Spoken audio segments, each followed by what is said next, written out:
21, which says, "No ill befalls the righteous, but the wicked are filled with trouble." The fate of righteous Job, as shown by Job 2:7, exposes this lie by saying, quote, "So Satan went forth from the presence of the Lord and smote Job with sore boils from the sole of his foot to his crown." Ecclesiastes 1:2 and 12:9 say, "Vanity of vanities, says the preacher. Vanity of vanities, all is vanity." If all is vanity, which means worthless, futile, idle, and empty, according to Webster's dictionary, then why are Christians so concerned with reaching heaven, escaping hell, converting others, and following what they view as biblical teachings? After all, if all is futile, why bother? Ecclesiastes 10:19 in the Revised Standard Version says, quote, "Bread is made for laughter, wine gladdens life, and get this, and money answers everything," unquote. That's right, you heard it correctly.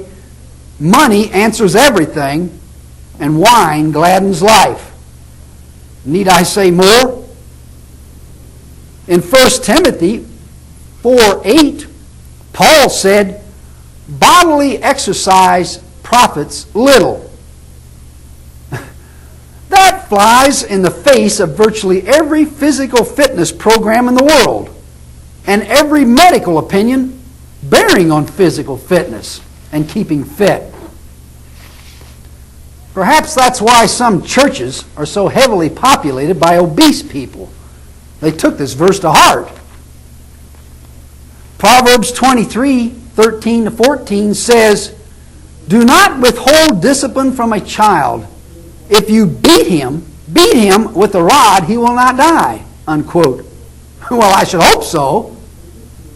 The text continues, "If you beat him with a rod, you will save his life from Sheol."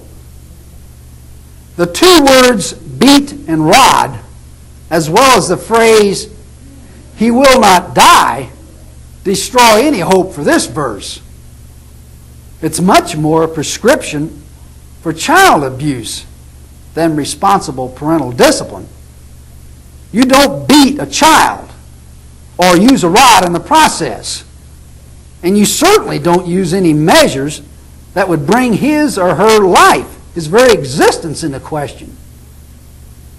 That applies equally well to Proverbs 20:30 in the Revised Standard, which says, "Blows that wound cleanse away evil.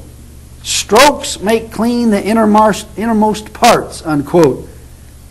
Anybody who has to wound somebody in order to cleanse has no business in a position of authority. Psalm 34:9-10 says, "O fear the Lord, you his saints, for those who fear him have no want. The young lions suffer want and hunger, but those who seek the Lord lack no good thing," unquote. How far from the truth can you get?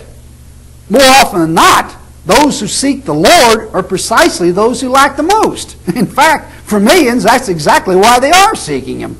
They tried everything else and only sought divine intervention after all else had failed. Psalm 34:16-20 says, "The face of the Lord is against evildoers, to cut off the remembrance of them from the earth. When the righteous cry for help, the Lord hears and delivers them out of all their troubles. The Lord is near to the brokenhearted and saves the crushed in spirit. Many are the afflictions of the righteous, but the Lord delivers him out of them all. He keeps all his bones, not one of them is broken," unquote.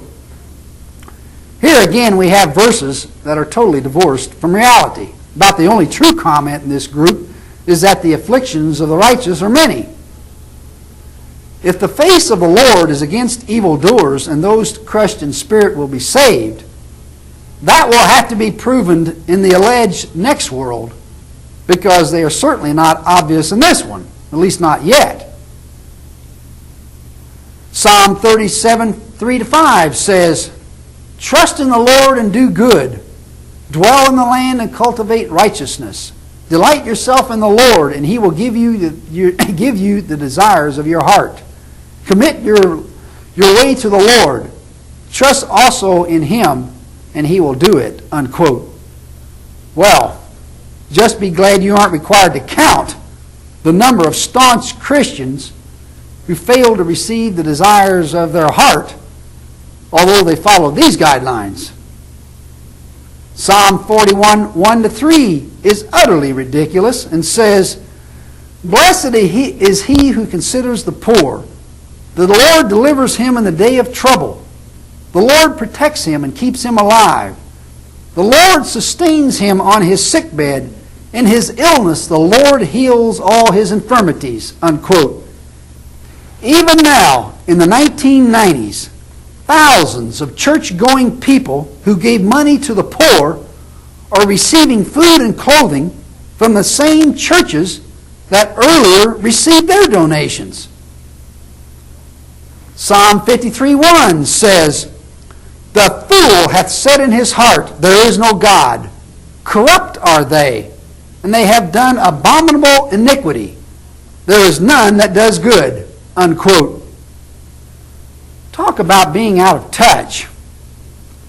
Many humanists, agnostics, and rationalists display behavior that is considerably more moral and decent than that shown by believers in Jesus and the Bible. In fact, under the mistaken notion that they can be excused from their antisocial deeds by confession and repentance, many Christians engage in more antisocial acts than would otherwise be